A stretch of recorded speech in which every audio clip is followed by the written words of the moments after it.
Hola, buenas tardes. Vamos a empezar la clase. El día de hoy vamos a tocar el tema de las partidas presupuestarias del sector público. En la anterior clase hemos estado haciendo referencia a los presupuestos, pero básicamente hemos tocado temas que tienen que ver con el sector privado. En el sector público ya es un poco diferente, como vamos a desarrollar en el día de hoy y el día de mañana que también tenemos clase. Vamos a ver eh, y establecer qué aspectos importantes se tocan en el sector público. Voy a compartirles una...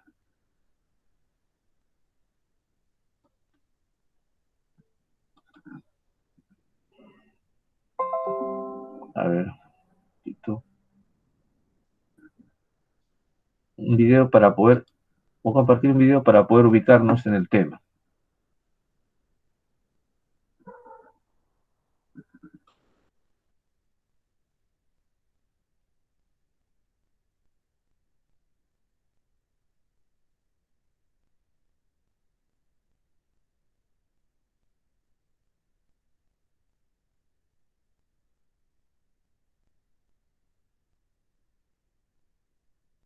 En el video anterior hablamos sobre el Estado y su papel principal en nuestra sociedad.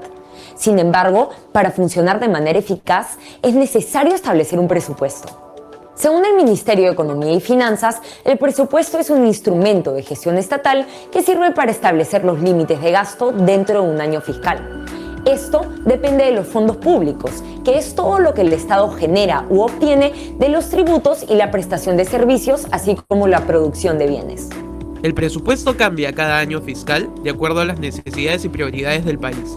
En realidad, ha subido desde el 2007 de 62.742 millones de soles a 168.074 millones de soles en el 2019. Es decir, casi se ha triplicado en los últimos 12 años. Con este presupuesto hay, en teoría, 5.421 soles por cada peruano. Una enorme diferencia si nos comparamos con Chile, que cuenta con 13.599 soles por habitante.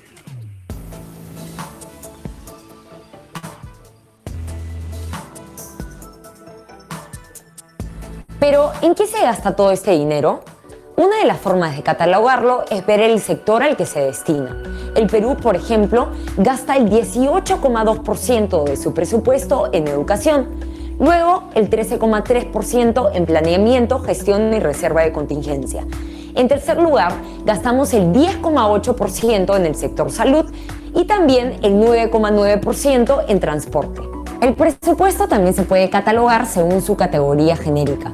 Por ejemplo, cuánto destinamos a la prestación y producción de bienes y servicios o cuánto el Estado le paga al personal que contrata, sin importar a qué sector se dedican. Esto puede incluir desde jueces y fiscales hasta personal de salud y profesores. De hecho, nuestro presupuesto tiene algo en común con varios países de la región. Uno de los mayores gastos corresponde al pago por personal y obligaciones sociales. Perú desembolsa el 28,6% de su presupuesto en esta categoría. Comparándonos con Chile, Colombia y Ecuador, somos los que más gastamos en este ámbito. Siendo un punto tan importante en nuestro gasto, analicemos la cantidad de personas que trabajan para el Estado. Según las últimas cifras de Servir, 9 de cada 100 personas ocupadas trabajan para el Estado. Entre el 2004 y el 2014, la cantidad de servidores públicos ha aumentado de 1.026.000 a 1.405.000. Esto nos deja con un promedio de 5 servidores públicos por cada 100 peruanos. De acuerdo a los cálculos de la misma entidad, el costo de la planilla de servidores públicos aumenta en por lo menos 1.000 millones de soles cada año desde el 2009. Si nos comparamos con otros países, hay una clara diferencia en planilla. Por ejemplo, Chile tiene un servidor público por cada 100 habitantes y Colombia 3, al igual que Ecuador. Es importante recalcar que no solo se trata de personal que trabaja directamente para un poder del Estado o un organismo autónomo, sino también las carreras especiales como lo sería un profesor o el personal de salud. De hecho, el 50% de las personas contratadas pertenecen a esta categoría. Pero, ¿tener un Estado con más personal significa que estamos mejor? Uno de los indicadores más importantes para conocer la calidad de nuestro sector público es el Índice de Desarrollo de Servicio Civil publicado por el Banco Interamericano de Desarrollo. Este toma en cuenta criterios como, por ejemplo, la meritocracia o la eficiencia. Los 16 países evaluados en América Latina tienen un promedio de 40 puntos. Perú solía estar muy lejos de este promedio con 14 puntos en el 2004. Logró subir a 29 en el 2011 y finalmente en el 2015 logró pasar el promedio con 41 puntos, empatando con México y Ecuador, colocándose en el octavo puesto. La mejora, según el BID, se debe en parte a la reforma legal que inició en el 2008 y que incluye en el 2013 la creación de la Ley de Servicio Civil. A pesar de haber logrado pasar la línea de promedio, aún estamos lejos de países como Chile, el más alto en la región, que logró los 67 puntos en el 2013. Lo sigue Brasil con 65 puntos y por otro lado, Colombia está en el puesto 5 con 52 puntos. Como podemos ver, a pesar de la cantidad de personas que trabajan para el Estado, estamos lejos de ser los mejores. No solo depende del tamaño, sino también de la eficiencia para lograr los objetivos.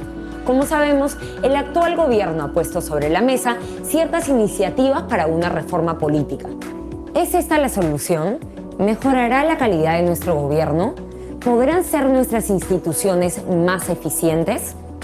Entérate de esto en un siguiente video suscribiéndote a nuestro canal de YouTube.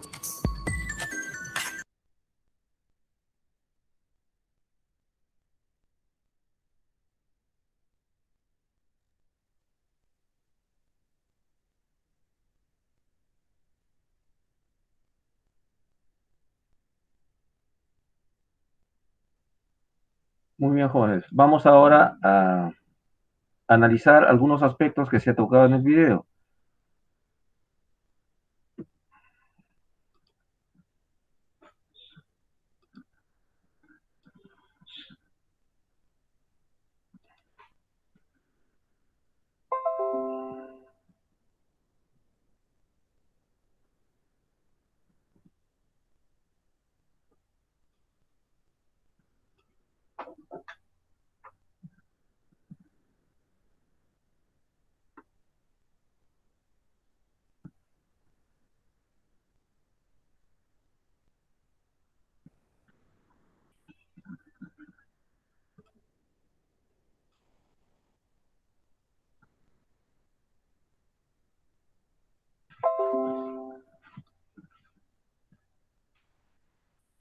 Bien, miren, el presupuesto, cada año en nuestro país,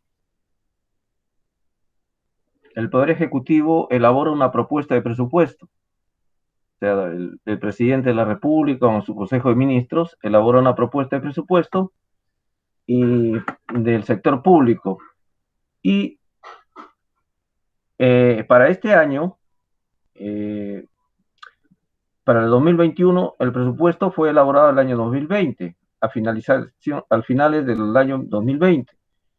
Y se creó la ley a través del Parlamento, porque el Ejecutivo envió al Parlamento y se discutió en el Parlamento, o sea, en el Congreso actual, y la ley, y se creó por ley número 31084 de presupuesto, ley de presupuesto del sector público, que corresponde al año 2021.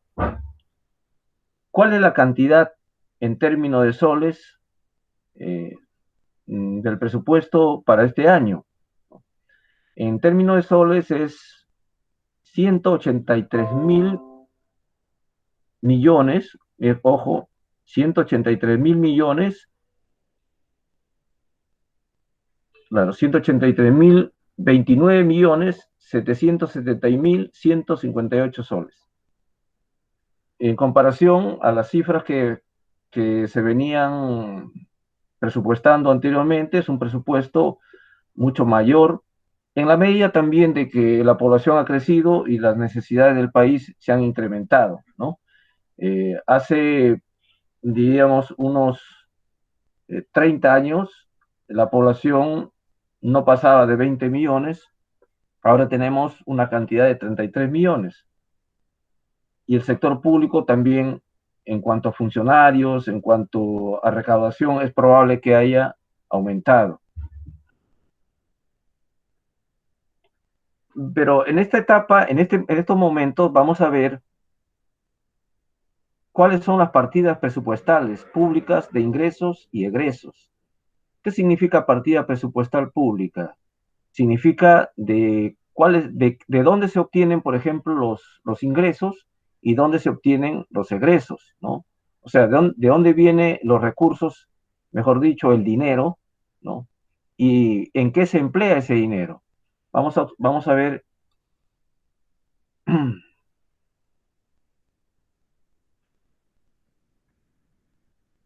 Bueno, en primer lugar vamos a ver los ingresos presupuestarios. Eh, Uno de los primeros ingresos son los impuestos y contribuciones obligatorias. Después tenemos, por ejemplo, las contribuciones sociales, tenemos la venta de bienes y servicios y derechos administrativos, tenemos como ingresos también las donaciones y transferencias que se hacen al Estado y otros ingresos que no están contemplados en los anteriores. Tenemos también, por ejemplo, la venta de activos no financieros, la venta de activos financieros, tenemos ingresos producto del endeudamiento y también tenemos ingresos productos de los llamados saldos de balance. Vamos a ver de qué se trata cada uno de estos tipos de ingresos. En el caso de impuestos y contribuciones obligatorias, por ejemplo, nosotros sabemos, por ejemplo, que hay dos tipos de impuestos que son que se aplican en el Perú.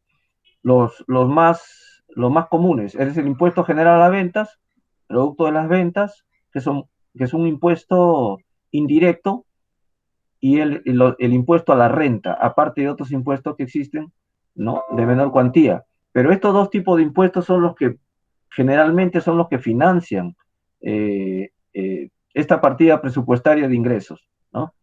Eh, el IGB, que es el impuesto general de ventas, y el impuesto a la renta. El IGB, que es una contribución indirecta que se le cobra a producto de las ventas que hay dentro de nuestro país, ¿no? Producto del consumo de bienes y servicios, y el impuesto a la renta, que eh, viene a ser un impuesto que se aplica a las ganancias, a las utilidades de las empresas, ¿no? Y también de las personas naturales, eh, hasta cierto monto de dinero que ellos puedan estar percibiendo como remuneración, ¿no? Dentro del impuesto a la renta, por ejemplo, hay impuestos de primera, segunda, tercera, cuarta y quinta categoría, ¿no? En el caso de las empresas, por ejemplo, son impuestos a la renta de tercera categoría, ¿no? Que es producto de la gestión empresarial. Estas empresas tienen utilidades, entonces se aplica una tasa mm, que viene a ser un porcentaje del impuesto, ¿no? Por ejemplo, el de cuarta categoría también es un impuesto a la renta a las personas que trabajan de manera independiente, ¿no? Y el de quinta categoría también es un impuesto a los ingresos a las personas que que trabajan como dependientes, mejor dicho, trabajan en el sector público o en una empresa. Eh, ¿Qué son las contribuciones sociales? Que también el Estado recauda a través ingresos presupuestarios a través de las contribuciones sociales. Las contribuciones sociales son aportaciones que se hacen, por ejemplo, para las pensiones y para las prestaciones, sobre todo de salud, ¿no? ¿Quiénes aportan en esto? Aportan, por ejemplo, los empleados y los empleadores, ¿no? En el caso de las pensiones, por ejemplo, son aportes que se hacen, por ejemplo, la ONP, por ejemplo, ¿no? Para la pensión de jubilación, todos los trabajadores que están afiliados a la Oficina Nacional, a la ONP, al Sistema Nacional de Pensiones, hacen un aporte, hacen una contribución.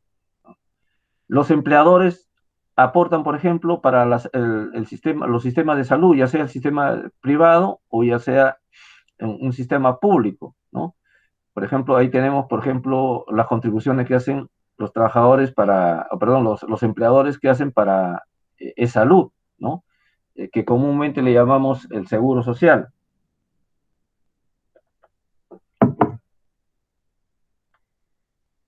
¿Hay diferencias entre impuestos y contribuciones? Sí. Los impuestos generalmente van a ser retribuciones O sea, van a ser ingresos que tiene el Estado, pero van a ser retribuciones que se hacen de manera indirecta a la población, ¿no? Por ejemplo, se va a construir una carretera, se va a construir un colegio, ¿no? Eh, o por otro lado, estos recursos se van a gastar en la planilla, por ejemplo, de los trabajadores, ¿no? Del Estado, de los funcionarios. Y las contribuciones sí son dinero que ingresan al Estado, pero que los contribuyentes tienen un beneficio, ¿no? Por ejemplo, la pensión de jubilación, ¿no? Salud da prestación para los servicios de salud, por ejemplo, ¿no? Para ello, el Estado recibe contribuciones a través de sus organismos competentes, ¿no? Otro tipo de ingresos que tenemos, por ejemplo, vendría a ser la venta de bienes y servicios y derechos administrativos, ¿no? Ahí están, por ejemplo, las tasas que se cobran. Por ejemplo,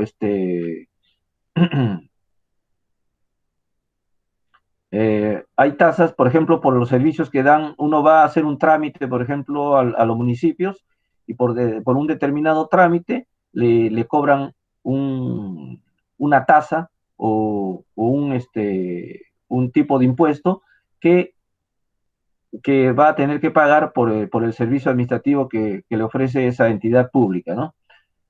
Otro de otra de los ingresos tenemos las donaciones y transferencias. Bueno, al Estado a veces le hacen donaciones, ¿no?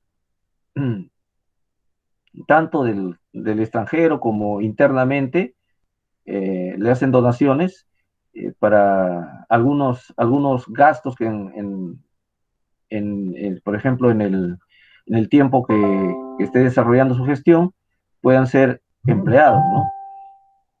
Por ejemplo, vamos a suponer que haya un problema en el caso de, como estamos atravesando la pandemia sanitaria, ¿no? Estamos atravesando ese problema. Los gobiernos extranjeros en forma solidaria, por ejemplo, envían algunos recursos, que pueden ser en dinero básicamente, y esos recursos ingresan al Estado también como donaciones, ¿no?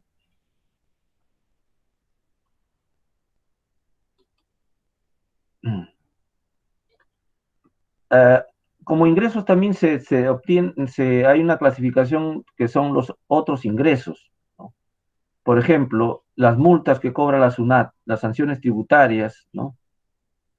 Hay transferencias voluntarias, ¿no? De las empresas privadas, por ejemplo, le piden a la CONFIEP una contribución a la Confederación de Empresarios Privados.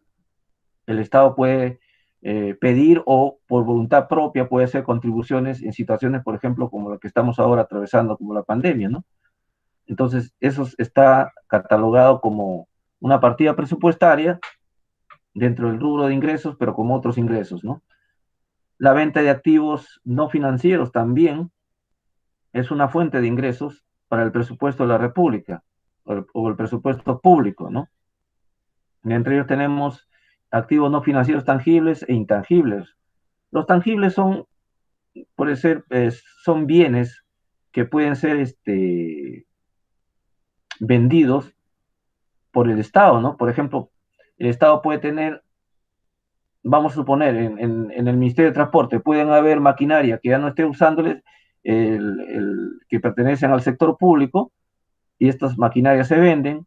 Entonces, estas maquinarias ya van a constituir la venta, el producto de la venta de esta maquinaria van a constituir un ingreso producto de la venta de activos no financieros, ¿no? Intangibles pueden ser derechos, concesiones que el Estado puede tener como recursos para poder también financiar su presupuesto, ¿no? Todo lo que es intangible no es aquello que no se puede tocar, ¿no es cierto? La venta de activos financieros, por ejemplo, ingresos que vienen producto de la recuperación de préstamos, ¿no? Que se han concedido, ¿no? Venta de instrumentos financieros, ¿no? En los mercados de capitales, por ejemplo, la venta de acciones, la venta de bonos, ¿no? Que son de propiedad del Estado, ¿no? Eso vendrían a ser activos financieros, ¿no? con la finalidad de obtener recursos frescos, dinero para poder financiar el presupuesto, ¿no? Otro de los ingresos presupuestarios podemos ver también el endeudamiento, ¿no? Esta es una forma, diríamos, clásica de cómo se ha obtenido recursos para cubrir el presupuesto del sector público.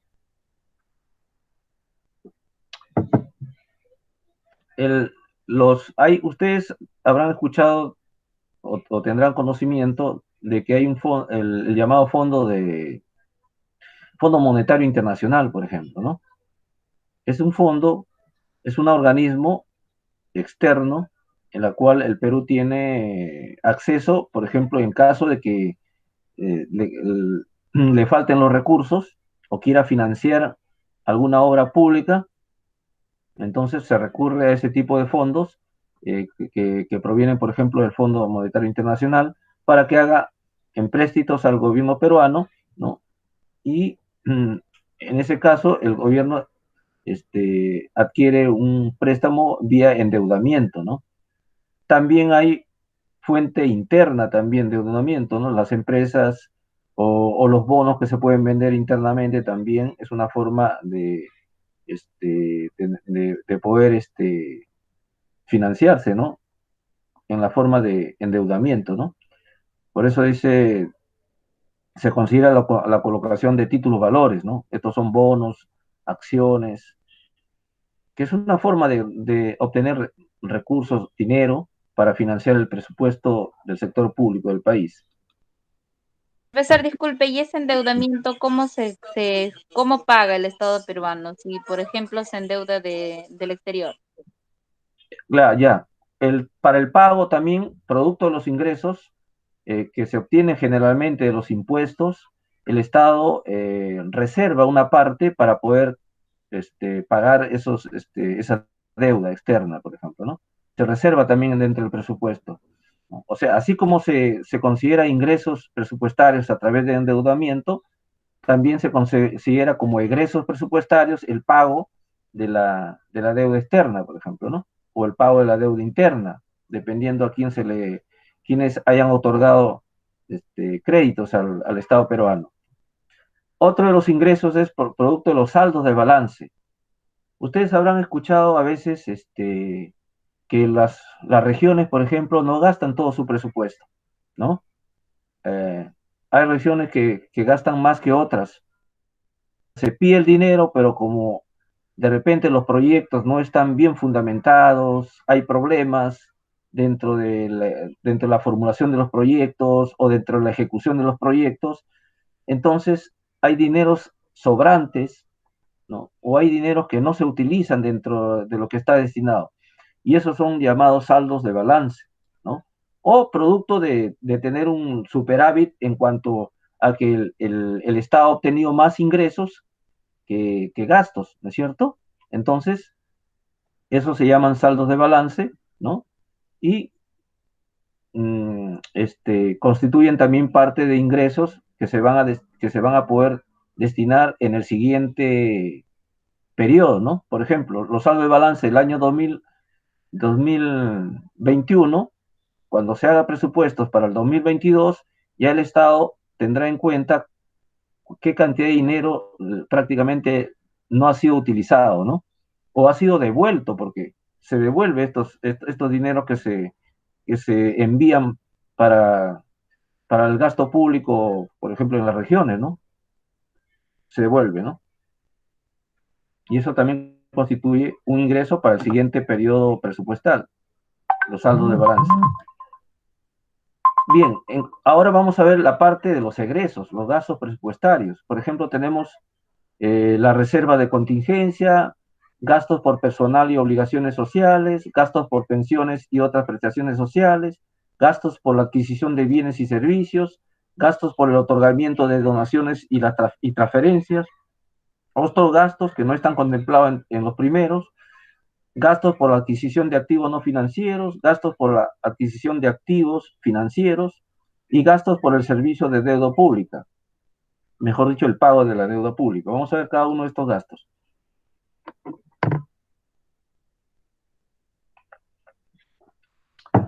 gastos por reserva de contingencia. Se presupuesta gasto por reserva de contingencia porque puede haber actos imprevistos, ¿no? Por ejemplo, la pandemia fue el problema del COVID que tenemos para el Estado peruano y creo que para la mayoría de estados fue un acto contingente, o sea, un acto imprevisto, ¿no? Entonces, como cabe la probabilidad de que haya situaciones imprevistas, el Estado peruano reserva una parte, ¿no? Para este tipo de imprevisiones o de contingencias que también se le llama, ¿no?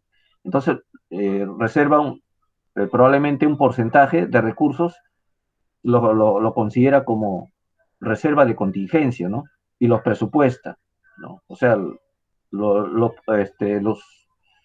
cuantifica de manera estimativa y hace la reserva y lo considera en el rubro de gastos. Para el personal y obligaciones sociales, ¿no? Todo lo que significa, por ejemplo, los gastos remunerativos del sector público, maestros, policías, funcionarios públicos de los ministerios, de los municipios, de todo el sector público. Entonces, ese es el rubro de gastos de personal y de obligaciones sociales, ¿no?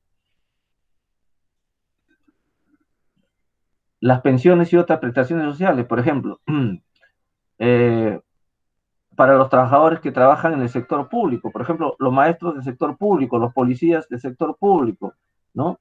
Las personas que trabajan en los ministerios, ellos, eh, de una u otra manera, cuando se jubilan, también van a recibir una pensión de jubilación, ¿no?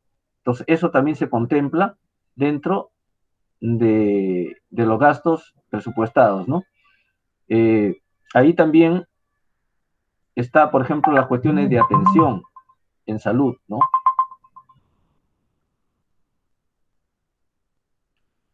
Otros gastos en bienes y servicios, ¿no? El funcionamiento del aparato del Estado, evidentemente, que requiere de la operación de bienes y servicios, de la adquisición de bienes y servicios, ¿no?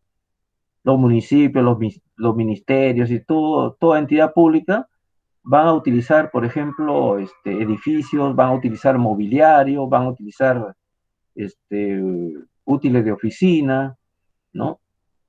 Los servicios que se van a prestar, por ejemplo, para esas entidades, constituyen también gasto que deben estar presupuestados en el sector público, ¿no?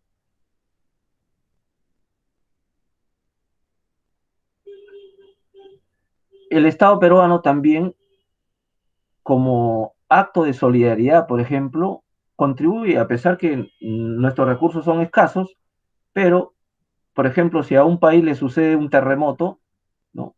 El Estado peruano también hace donaciones, por ejemplo, ¿no? Y son donaciones que hacen en forma externa. Internamente también puede hacer eso, ¿no? Y son gastos que no van a ser reembolsables, mejor dicho, no va a haber devolución, ¿no?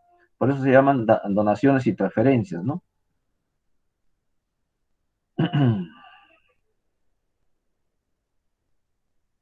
Hay otros rubros que son los considerados otros gastos que no están considerados en los rubros anteriores de gastos, ¿no? Los subsidios, por ejemplo, a empresas públicas y privadas, ¿no? ¿Qué viene a ser un subsidio, por ejemplo? Un subsidio viene a ser, por ejemplo, un gasto que hace el Estado, ¿no? Como una especie de aporte eh, para financiar a veces los déficits que pueden tener las empresas públicas. Vamos a suponer que una empresa pública tenga déficit. Déficit significa que los ingresos son menores que los gastos. Ese es un déficit. Los ingresos son menores que los gastos. Entonces, estas empresas públicas, como dependen del Estado, al, al tener gastos mayores que sus ingresos, entonces el Estado, ¿qué hace? El Estado subsidia esos gastos. Mejor dicho, alivia a las empresas para que las empresas públicas continúen, ¿no? Y también a las privadas, ¿no? En situaciones de emergencia, por ejemplo, ¿no? Profesor, ¿y esos subsidios son reembolsados? No, los subsidios generalmente no son reembolsados porque ya se consideran como gastos. Bueno, una forma indirecta, podríamos decir que podría haber un reembolso, es cuando esas empresas, ya sea públicas y privadas, comiencen a generar ya, en vez de déficit, superávit o utilidad. En el caso del sector público, la diferencia entre ingresos y gastos, si es positiva, se podría decir, se llama superávit. Es como decir una utilidad. ¿Ya? Y cuando la diferencia entre los ingresos y los gastos es negativo, cuando sus resultados son negativos, entonces hay lo que se llama déficit. En la empresa privada tienen otro nombre. En la empresa privada tienen las diferencias positivas, mejor dicho, cuando los ingresos son mayores que los gastos, se llama utilidad o ganancia, ¿no? O renta, o rentabilidad. Y al revés, cuando los gastos son mayores que los ingresos, ¿ya? Se llama pérdida. ¿Ya? Ahí podemos hacer las comparaciones o analogías entre la terminología del sector público y la privada, ¿no?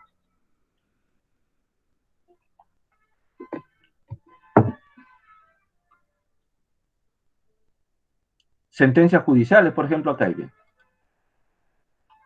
Supongamos que el Estado tenga un juicio con algunas empresas o con algunas personas naturales que hayan sido afectadas, por ejemplo, ¿no? Si la sentencia judicial, por ejemplo, a estas personas, ya sea empresas o personas naturales afectadas, le gana un juicio al Estado, entonces el Estado, y si dentro del juicio está una reparación civil o un resarcimiento económico, el Estado tiene que pagar, ¿no? Y esos son también gastos que se contemplan en el sector público, ¿no?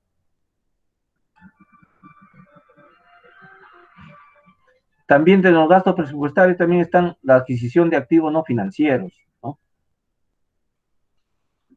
Y ya les decía, por ejemplo, la compra de maquinarias, por ejemplo, la compra de bienes, son activos no financieros, ¿no? Maquinarias para el funcionamiento de los ministerios, de repente, por ejemplo, el Ministerio de Transporte tiene que comprar tractores, como ustedes ven acá en la figura, ¿no? Y vehículos para el transporte y el buen funcionamiento de los ministerios, por ejemplo, ¿no? Ahora, la adquisición de activos, perdón, no financieros, los financieros es ya, bueno, la adquisición de activos financieros viene a ser, por ejemplo, ¿qué gastos tiene? Por ejemplo, la otorgación de préstamos, ¿no?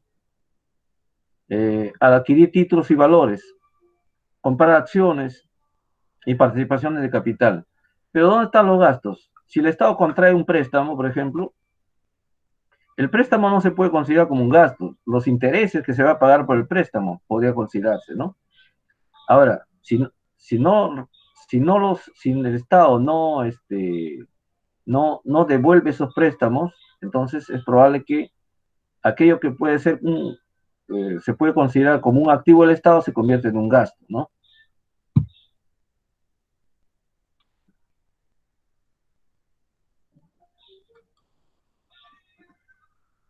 Del servicio de deuda pública, lo que ya les hablaba, ¿no?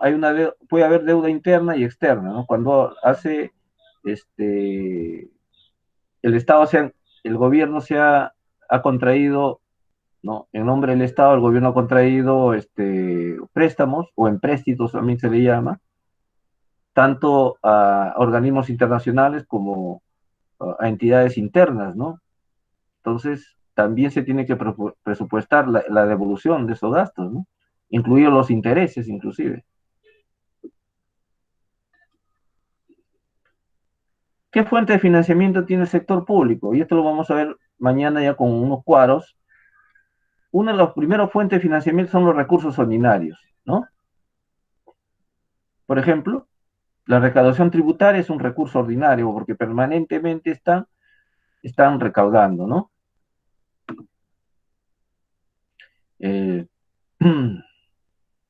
otros ingresos Profesor, que, cuando habla de recaudación tributaria, ¿Se Ujú. refiere, profesora, a qué en específico cuando habla recaudación tributaria? A lo que hace la SUNAT. O sea, los, Ay, ay, ay. los impuestos que pagan los Los contribuyentes, impuestos. ¿ya? A través Ajá. de sus declaraciones juradas, ¿no? Cuando este, van al banco y pagan los impuestos dependiendo de qué régimen tributario están y qué tasas están pagando, el banco recauda, pero ¿a nombre de quién? A nombre del Estado, ¿no? ¿Qué organismo es el recaudador? La SUNAT, ¿no es cierto?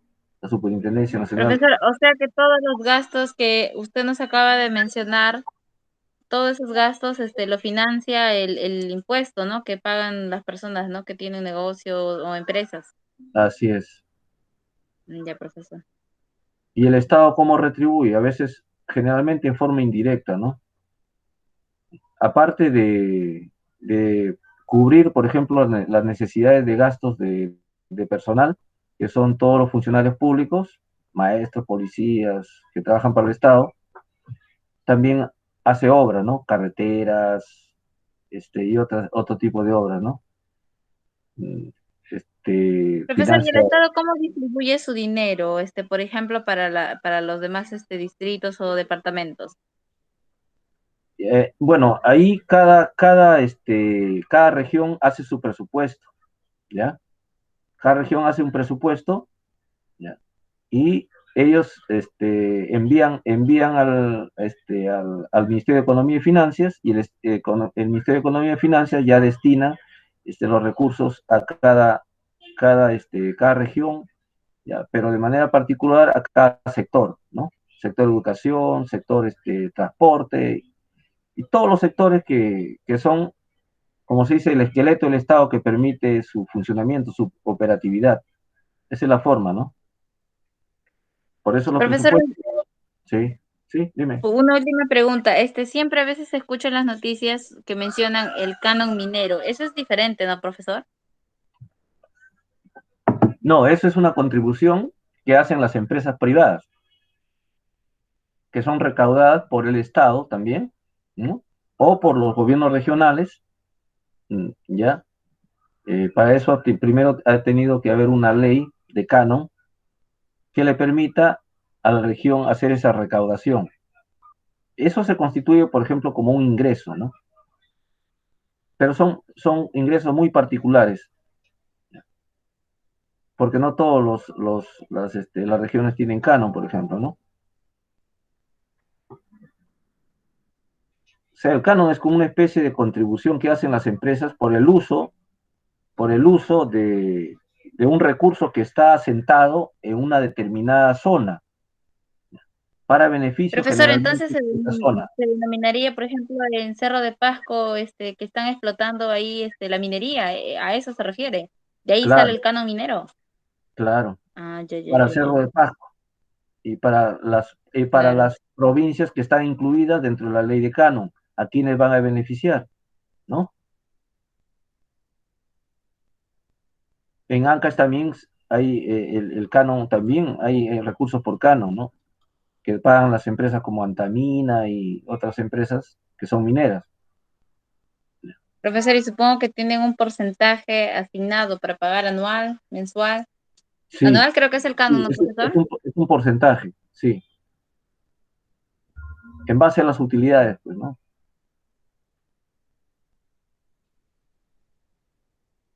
Generalmente eso o sea, en base a las utilidades hay un porcentaje en función de esas utilidades que obtienen, entonces se aplica, y ahí se aplica la ley del canon minero, ¿no? Minero o canon, de acuerdo, por eso, de acuerdo a los recursos que tiene que está explotando una empresa en una zona, ¿no?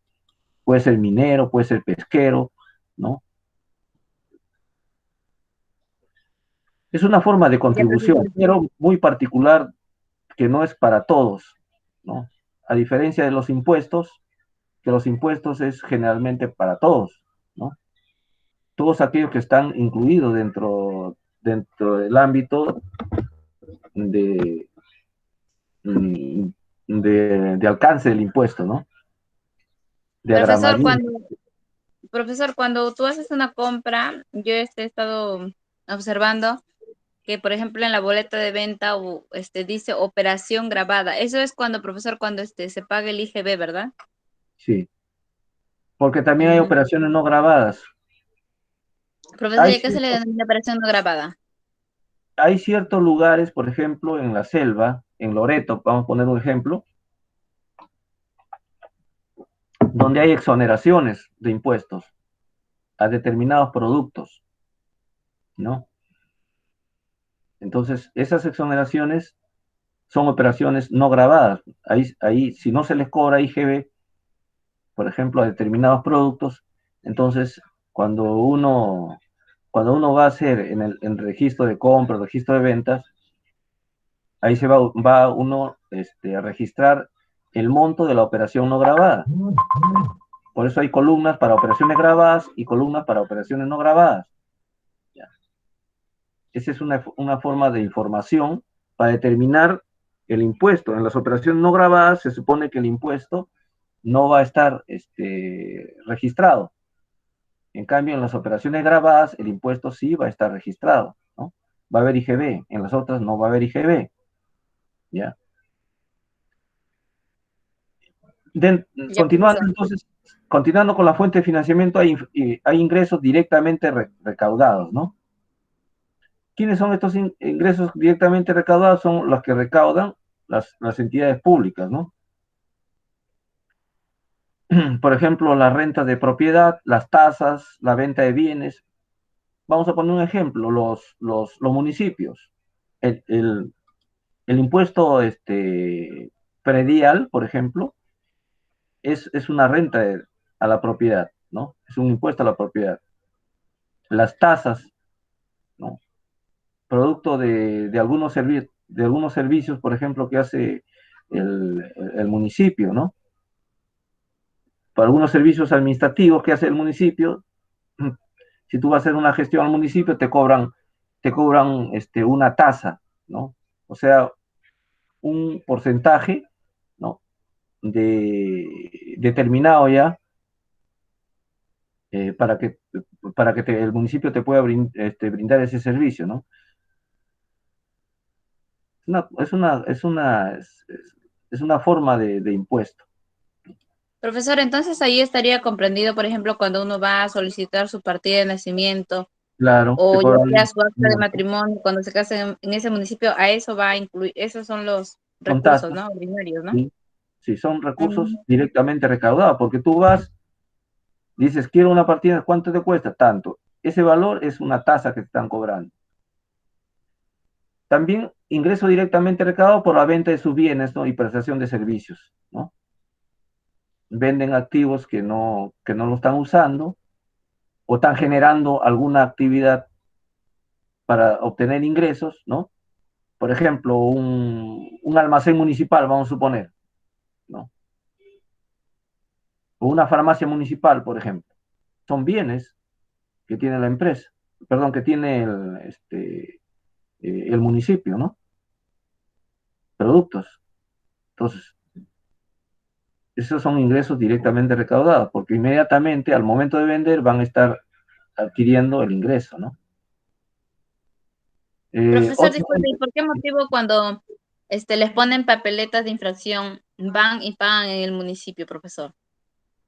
¿Es también otro ingreso? es también otro ingreso que tienen los municipios, ¿no? Sí, porque las papeletas van y las cancelan allí en el municipio. Incluso creo que hay amnistía en diciembre, algo así escucho. Ya, la amnistía es cuando todos aquellos contribuyentes o aquellos que han tenido alguna infracción, no han pagado, les cobran, de repente ya no les cobran o en su defecto les cobran digamos, en un porcentaje menor, ¿no? Hay amnistía tributaria, también hay amnistía de los impuestos que cobran los municipios, ¿no?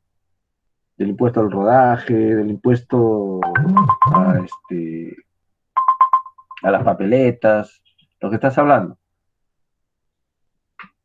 Profesor, para esas amnistías de lo que están hablando ahorita, ¿eso tiene una fecha en la que se puede uno presentar o es que en cualquier mes del año?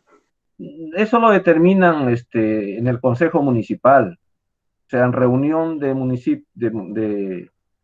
de consejo, ¿no? Donde se reúnen los representantes con el alcalde, ¿no? Determinan, porque hacen un análisis de repente que necesitan recaudación, y una forma de recaudar es, bueno, ofreciendo como una especie de oferta que hacen, ¿no? En la empresa privada, ¿no? Te venden por menor precio, es como decir, te doy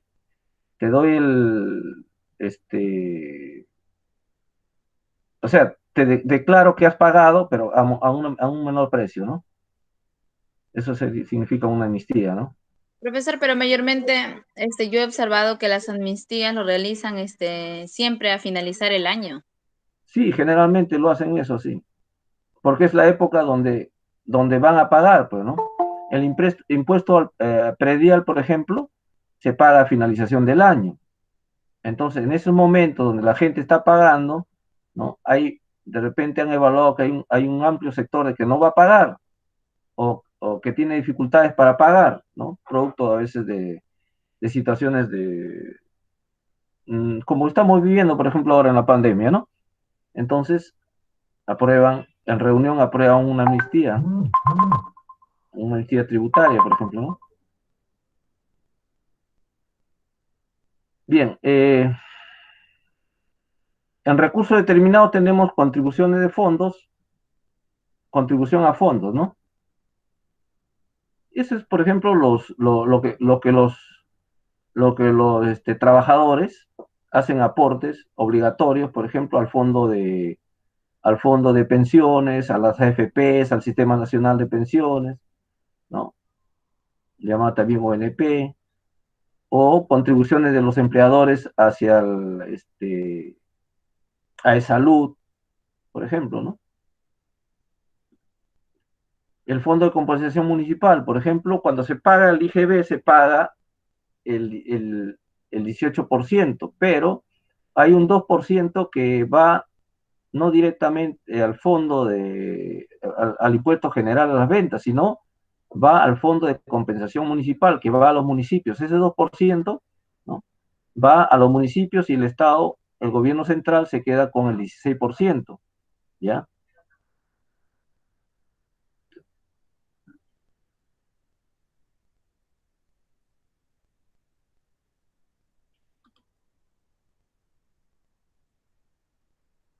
En recursos determinados también hay impuestos municipales, ¿no? El impuesto predial, por ejemplo, ¿no? Hay el canon, acá, por ejemplo, sobre canon, regalías, renta de aduanas y participaciones, ¿no? También.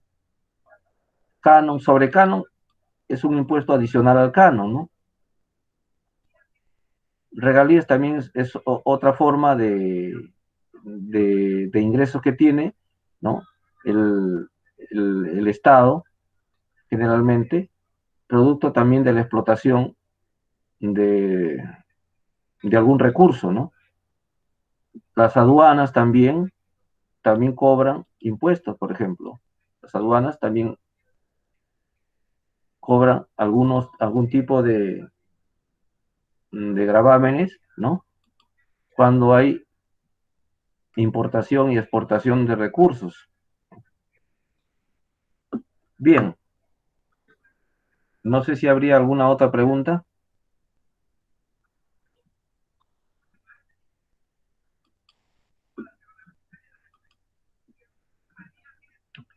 Ya creo que es hora.